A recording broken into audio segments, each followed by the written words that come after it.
नमस्कार। आप सभी का स्वागत है हमारी आज की इस वीडियो में।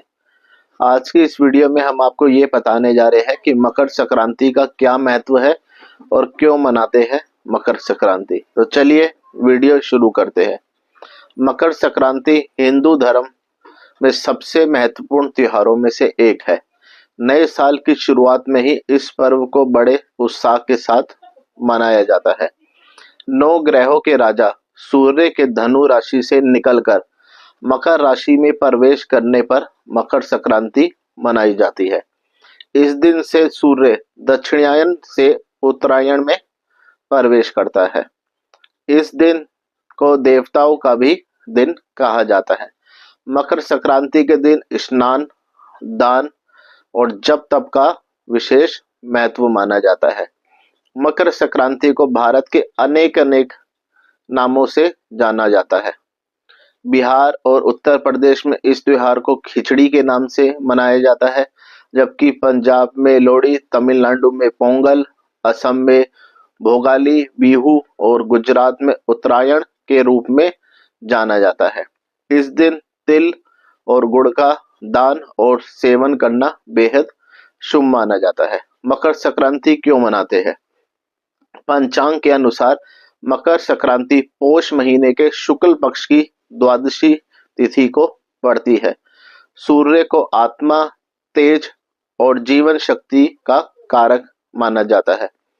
मकर शनि की राशि है और शनि कर्म, अनुशासन और न्याय के प्रतीक है।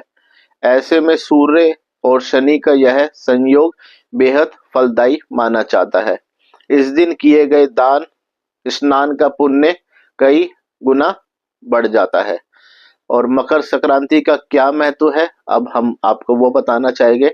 धार्मिक मान्यताओं के अनुसार मकर संक्रांति के दिन गंगा सहित पवित्र नदियों में स्नान करना लाभकारी माना जाता है।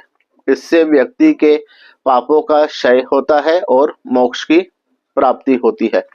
पौराणिक कथाओं के अनुसार इसी दिन सूर्य देव अपने पुत्र शनि से मिलने उनके घर जाते हैं। इसलिए यह पर्व पारिवारिक संबंधों में मजबूती का भी प्रतीक माना जाता है। वहीं महाभारत काल में भीष्म पितामह ने उत्तरायण के दिन ही अपना देह त्याग किया था, ऐसा माना जाता है। मकर संक्रांति के शुभ कार्यों की शुरुआत। जी हाँ, पौराणिक कथाओं के अनुसार मकर संक्रांति पर सूर्य का प्रभाव एक बार फिर बढ़ जाता है। इस दिन सूर्य 7 घोड़ों पर सवार होकर चारों दिशाओं में विचरण करते हैं।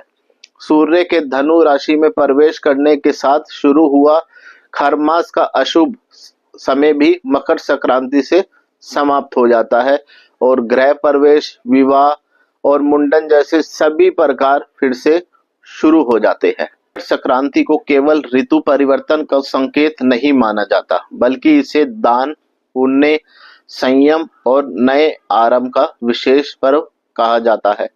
उत्तर भारत के कई राज्यों में इस दिन खिचड़ी बनाना, खाना और दान करना एक पुरानी परंपरा है। यही कारण है कि मकर संक्रांति का नाम आते ही खिचड़ी का स्मरण स्वतः हो जाता है। परंपरा के पीछे केवल स्वाद नहीं, बल्कि गहरी आस्था और सामाजिक भावना भी जुड़ी हुई है। तो हम आपको एक धार्मिक मान्यता जो बाबा गोरखनाथ से जुड़ी हुई है उसको बताते हैं। धार्मिक कथाओं में मकर संक्रांति पर खिचड़ी खाने की परंपरा का संबंध बाबा गोरखनाथ से जोड़ा जाता है।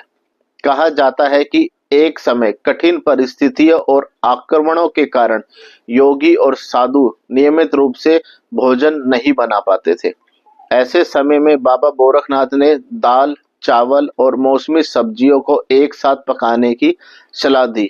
यह भोजन कम समय में तैयार हो जाता था और लंबे समय तक ऊर्जा देता था। धीरे धीरे यह साधारण और पौष्टिक भोजन साधु संतों से समाज तक पहुंचा और मकर संक्रांति से जुड़ गया।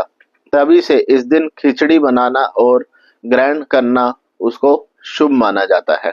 स्वास्थ्य और सामाजिक संदेश। मकर संक्रांति के समय ठंड अपने चरम पर होती है।